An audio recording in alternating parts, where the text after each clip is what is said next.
So this video is going to solve the #1 issue that most people have when it comes to digital marketing, especially with Google ads, Facebook ads, TikTok ads, pretty much any online advertising whatsoever, is the issue of attribution. Now, if you don't know what attribution is, it's essentially the ability for a campaign to say, hey, I contributed to this conversion, or hey, I got this sale, give me more money.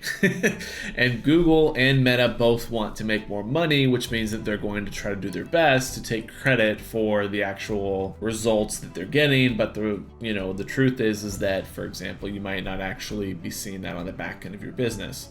And so as a business owner, you need to be aware of this, because marketers that are not really educated don't really know how to get around this, or they don't get around this, and it leads to larger and larger problems. So I'll show you some graphic examples in just a moment here. But ROAS is one of the biggest leading indicators of a poor agency, right? So anytime that I see an agency that pushes ROAS, or a team that pushes ROAS, I don't know how else to put this, but they're beginners. It's a very early way in the journey of understanding how a funnel works in business. And so an example of that would be if we line up the results here. And in fact, let me do this, right? Just kind of keep it a little bit more simplified. So let's say that Google reports 4 sales and Meta reports 2 sales. This is based off of attribution, like we just talked about, meaning that it wants to say, hey, I impacted 2 people in the journey, and then Google says, hey, I impacted 4 people in the journey. Now, most people will say, oh, Google's doing better than Meta because it says it got 4 and Meta says it got 2. But the reality is, if you look at the back end of your business, you only see 4 sales. Now, if you're new to the industry and you don't really know the relationship between Google ads and Meta ads, then you can do these things called controlled tests. And so what this means is that if, for example, you see the back end of your business, you only got 4 sales, even though Google ads reported 4 sales and Meta ads reported 2 sales. So in reality, it should equal 6, but the back end of your business is saying 4. That means that there's some overlap going on between these two. And so what tends to happen is people say, oh, let's scale this one. Let's scale Google ads because it's reporting 4 sales. And so they scale it and nothing happens to the back end of the business, right? Maybe they go from 4 sales to 5 sales. Maybe that's the case. But then they're spending double and they're not really getting any more sales, right? You pay double for 1 more sale. And this leads to massive inefficiencies because your total pipeline of what you're paying for in ads based on results is worse. And so what this means is that as we look at accounts and as we audit accounts, we can't just look at ROAS. We can't look at what the algorithm or what the platform is saying, because it doesn't always give the full true story.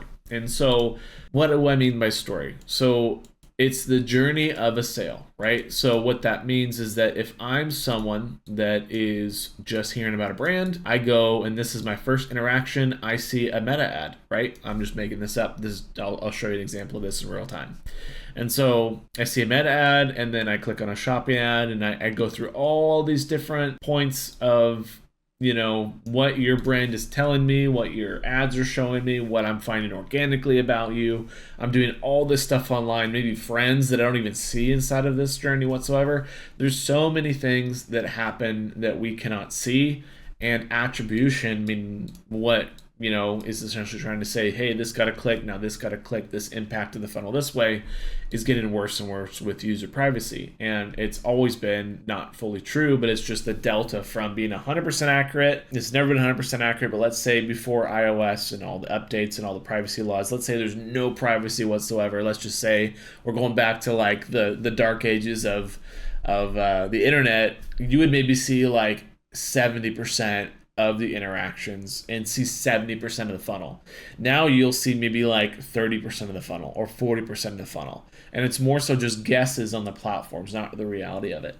And so as marketers, we have to understand that there are causes and effects that happen that will alter how we look at the funnel. So what do I mean by that? I mean that if, for example, like we said earlier, if I scale Google ads and I see that my sales all of a sudden jump up to, let's say, 12, then my efficiency for spend across both platforms has gotten better because I didn't double my total spend on both. I just doubled it on one and I got more sales. And this might jump up here to 10, right? That could be the case, or it could jump up to 12. We don't really know that, obviously, because this is a hypothetical scenario, but the concept still holds true of these platforms need to be tested and pushed to then see how it impacts the buying journey. Ideally, we want to push the first touch point because this is where all the users are coming from to the pipeline. What most marketers do is they push the last touch point, which doesn't necessarily feed more new customers. It might capture a couple more, but it doesn't really drive the pipeline. It doesn't really drive growth for your business. And so what we do to get around this is we look at these total numbers in here. And I'll go over this in just a moment, but I just want to show you real quick that we have this for lead gen and e-commerce. So going back to the buyer journey, because I kind of jumped around there, this is an example of a third-party attribution tool called Northbeam, and this is an actual account, and this is just what it sees from a buyer journey perspective, right? So this is like real data. So this is like, for example, Search USA, we see 4 times there, Meta 4 times, again, back to ads, 1 time to Meta, back to ads, direct to the website 6 times, goes to brand once, direct once, brand again 3 times, direct 40 times, and then again, Facebook 1 more time, and then referred back from Google Organic. Like, this is literally just one user, right? This is just one pathway possibility. There's so many more, right? So it's not as simple as just Google Ads says this and Meta Ads says this. And so I just want to give you guys this example because this concept is extremely important on how to figure out what's going on, right? So anyways, jump into the kit. I'm going to cut to the chase. If you're an e-commerce brand, how do you track past attribution? How do you solve this problem? How do you know your business is growing? How do you know that it's actually the right thing for you to do? And so I'm going to show you right here. Okay, so we see on this sheet here, this is just a simple Google spreadsheet, right? We're not looking at anything complex. We're making this template here and we fill in the numbers and we see what happens, right? We just track this. The numbers are better, then we're happy. Simple, nothing crazy going on there, right? So we have the dates here. Let's say this is week 1. These are all pre-filled, just random data. It's not necessarily like an actual account. And so Google spend is, let's say, $2,000, and then Facebook spend is $1,000, which means the total spend is $3,000. Pretty straightforward. If I go over to website revenue, we're at $6,000 of our total website revenue, right? Shopify is showing, let's say, $6,000 for this date range that we're looking at. And we go over here and we see, okay, what does this 2.0 mean? Website MER. Website MER is like your entire ROAS for your business, right? Think of it like that, right? What this does is it divides this here website revenue divided by the total spend you had. So we're at a 2x MER. Now let's say that we decided to push on Facebook and we push Facebook to $3,000. What's that going to do to MER? It's going to make MER look worse because we spent more and we got the same website revenue, assuming this is the case. And so what that means is that this test that we did by increasing Facebook spend from $1,000 to $3,000 contributed to a lower efficiency. And so there's so many factors that will cause this, but spend is a very easy way to visualize this and locate what the problem is. Now, there's seasonality, there's all these other factors which us as marketers have to learn and go through, and this is what I've been focused on for the past 5 years now.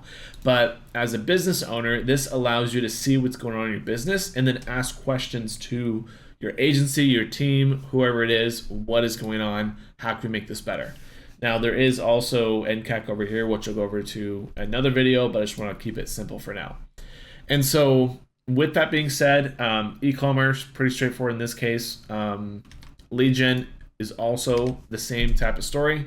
So I was messing with numbers here earlier. So let's say I did, we'll bring this down to $1,000 and we'll make our leads, 10, and we closed 5, right? So right here, same thing as the other one, the date range, Google ads, Facebook ads, total spend, $1,500 because we add these together.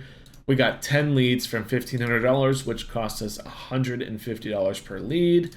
Our close rate was 0.5 because we know that 5 leads that we got from this spend closed, which means that our close rate is 50%. Now there is potentially some lag time. That's a whole different story for lead gen. There's a lot of complexity to this, and I just want to keep it as simple as possible. So if we have 5 leads that close, that means that our total cost per lead is $300. Now, same exact scenario, right? Let's say that Facebook goes to $5,000. Now our cost per lead goes up. We're at $550, and then our closed leads are still 5, which means our cost per sold lead is $1,100.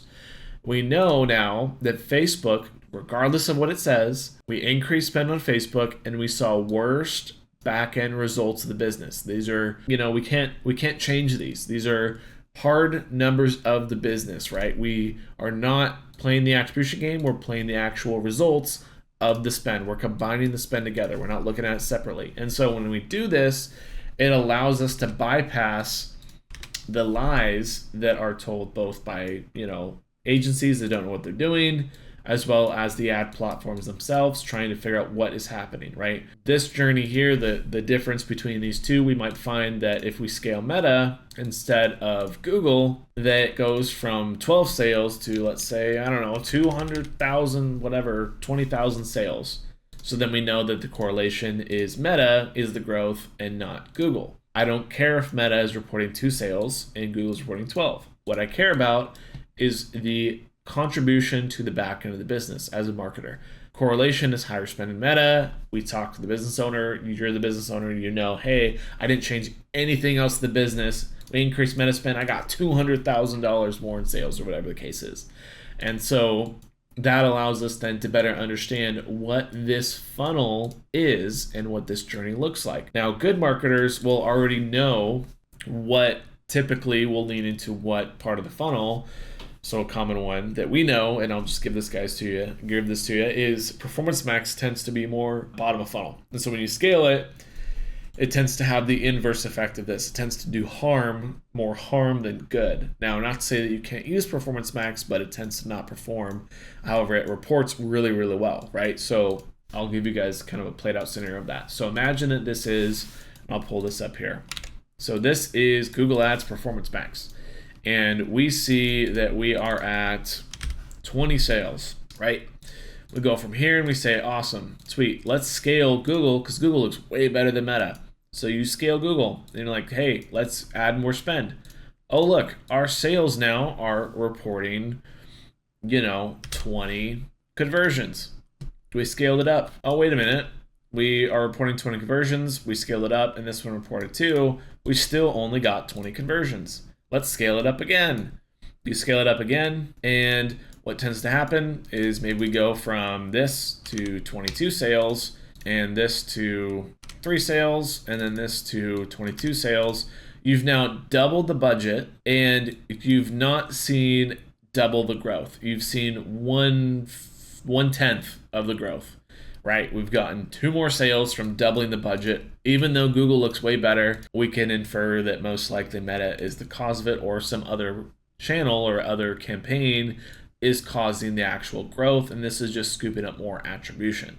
Now, there is still some growth, as you can see, in terms of it's more, you're scaling the middle of funnel or the bottom of funnel, but you're not necessarily scaling it efficiently. And so what typically tends to happen is you scale Meta, you leave Google the exact same, and then Meta jumps from, the total back into the business jumps from 22 sales to 40 sales or something like that. And then Meta reports, instead of 3, it reports 5.